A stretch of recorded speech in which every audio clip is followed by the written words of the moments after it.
ఇప్పుడు మన భూములు తిని తినక సంపాదించుకుంటాము, ఏదో ఉండి లేక కూడబెట్టుకొని పాస్బుక్ చేపించుకుంటాము. ఇప్పుడు పాస్బుక్లు చెల్లవు, రీసెర్చ్ కావాలంటే అంటారు.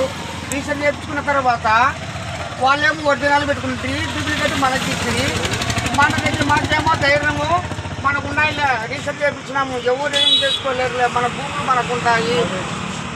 మనకు ఉంటాయి కదా, ఎవరేం చేసుకుంటారు? ఏం లేకపోతే కదా కబ్జా తీసుకునేది. మనకు ఆధారాలు ఉన్నాయి కాబట్టి ఎవరి నుంచి ఏం జరగదు అని మనం ధైర్యం ముందు ఉంటాము.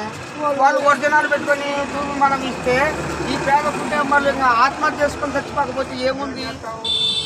ఎండకు గాలికి జాన పుట్టకి ఎంతో కష్టపడుకొని నిలబెట్టుకుంటే వాళ్ళు రీసెర్చ్ చేసుకొని పట్టా చేసుకొని నీకు లేదు సంబంధం లేదు ఇది మాది అని కబ్జా చేసినప్పుడు పేద కూడా ఏం చేస్తాడుగా, ఎక్కడ పోయినా న్యాయం జరగదు.